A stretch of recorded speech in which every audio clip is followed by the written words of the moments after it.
Hey, today I want to show you 3 easy vegan and comforting recipes you can make at home. And it's getting pretty cold here in Europe, and I'm pretty sure in North America and other parts of the world too. Today I want to show you don't have to feel guilty about finding comfort in food. We all do it, and you can make really healthy recipes too. So these are 3 recipes I really like to make. We have a creamy pasta with the bomb sour cream I talked to you about on my Insta story for ages. Yep, it's in this video. Then we have a soup recipe that's from my ebook actually. And then finally we have something like a curry or stew, something peanut buttery, spicy. It's really bomb tasting. All these recipes are super easy to follow, super easy to make, and they use seasonal ingredients so you can find them in winter too. So yeah, hope you enjoy.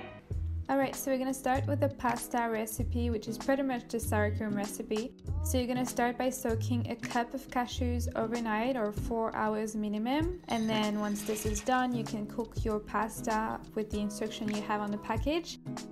Then I'm using 1 shallot. You could use an onion, but I'm intolerant to onion, so I use a shallot, which is just as fine actually. And yeah, I peel it and I chop it in small pieces, and I forgot to remove the germ. It's better to do it before than after chopping. Anyways, you just finish chopping and then you're gonna put it in a pan. Next, I'm using some frozen capsicum because it's not the season at the moment, and this is just really easy, so that's about a cup. But if you have fresh red capsicum, it'd be good too. Then I'm cooking everything without any oil or water, and I just wait that the pepper actually sticks to the pan, and then I'm adding boiling water. That will result in some caramelized bell pepper, and so you do that for about 3 to 4 minutes, I would say, or until it's soft and brown. So to make the sour cream, you're taking your blender in which you're adding your soaked cashews, which you've drained obviously, and then the cooked capsicum and shallot, half a lemon juice, and once again all the detailed recipe is going to be in the description box so you can follow the exact same quantities. I'm adding vinegar, I'm adding salt, and I'm also adding paprika obviously because this is a smoked paprika sour cream.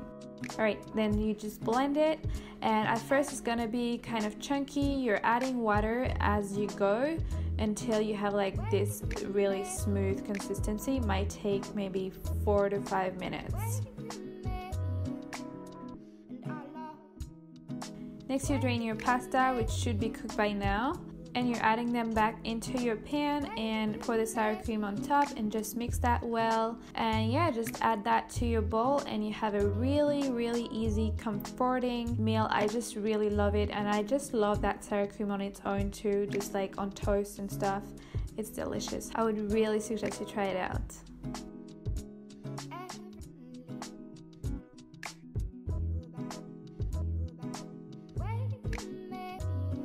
Next recipe is a cheesy cauliflower soup that's in my ebook. I just modified it a little bit because I didn't have all the ingredients. But again, I'm using shallot. Now, as you probably know, I had an issue with those files and I lost them and I had to recover them, and that one just didn't make it, so it's just stopped here. So I'm gonna tell you what I did after that. I chopped the garlic and I added spices to the pan. I'm gonna put the exact spices in the description box. And then after that, I started cooking it with a bit of water, and now we're here. Just cook that for about 2 to 3 minutes. Next, you're gonna take your cauliflower and you're gonna cut about 2/3, removing the middle part like I do, and then just roughly chop that. It doesn't have to be small. We're just gonna cook it in the pan. I'm using French lentils. In my original recipe, it's red lentils and it's better with red, but I didn't have any, so you know, I just changed the recipe a little bit. And then adding boiling water, actually not boiling water, just hot water. You could use stock too. Then I put it on high heat and immediately reduce it before boiling and cover it for about 20 minutes. After that, I'm adding nutritional yeast, which will give the cheesy flavor, and vinegar, which will help to brighten the soup, and also 2 blocks of frozen coconut milk for some creaminess. Once it's cooled a little, I add it to the blender and I just pulse it until it's super smooth. That's how I like my soups. If you like chunky soups, you could just leave it like that if you want. For the cauliflower croutons, you're gonna use the remaining third of the cauliflower, which you're gonna chop in smaller bites. Add it to a bowl with herbs and spices, which again are gonna be exactly in the description box, but it involves a maple syrup because that gives a really nice flavor to it, and tamari sauce. Just mix that well until everything is well coated, like so. Then you take a baking tray, which ideally would be lined with parchment paper, which I just didn't have, so I used foil. You spread your cauliflower and you bake it about 20 to 25 minutes at 180 degrees, and then it's done. Just pour your soup in your bowl and add the crouton on top and you're good to go. And I don't know, the soup really looks green here, but the soup was actually more yellow. I don't know what happened with the camera, but yeah, it's more yellow golden color rather than green.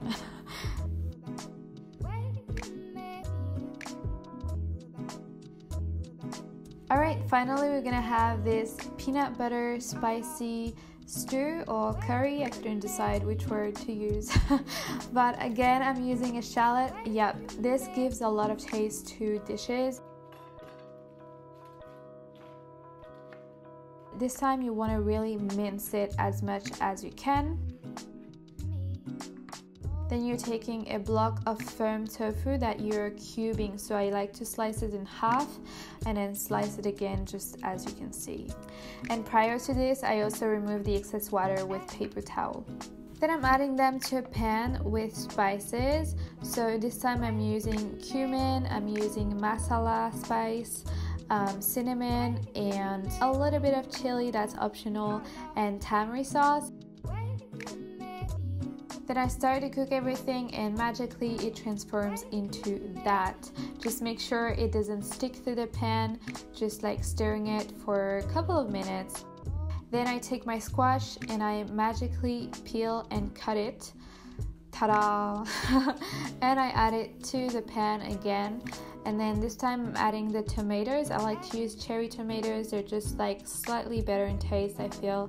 And then 2 cans of water. I just reused the can of tomatoes. I mix that well, and now it's time to add the peanut butter to it.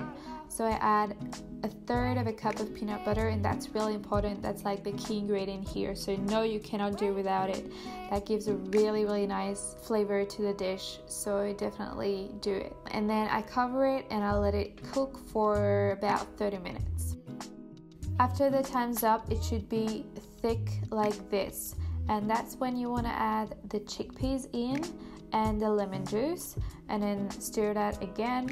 And finally I'm adding 2 blocks of frozen spinach. You could also use fresh spinach. I just find it super handy, so that's what I do. And this is off the heat, by the way, just the final touch to it. That's what it looks like at the end, and you're gonna have plenty of leftover for this. So I like to pair it personally with semolina, so I add a couple of tablespoons of semolina, and then I add like 2 big dollops of that stew or curry, haven't decided. And finally I top it with some crushed peanuts for decoration and just for taste. And voila, here you have it. It's super delicious and it's actually super easy to make, and you're gonna have plenty of leftover, which is amazing news because it's even better the next day. Okay, so hope you enjoyed that video, and let me know which recipe you want to try. And also let me know in the comments, let us know in the comments, what is your favorite comfort food recipe. And even if it's not healthy, for example, or even if it's not vegan, I can try to recreate it for you healthily and vegan. And if you want, I can also do like a dessert edition of comfort healthy vegan dessert if that's something you want. And yeah, hope you have a wonderful day or evening, and hope to see you soon.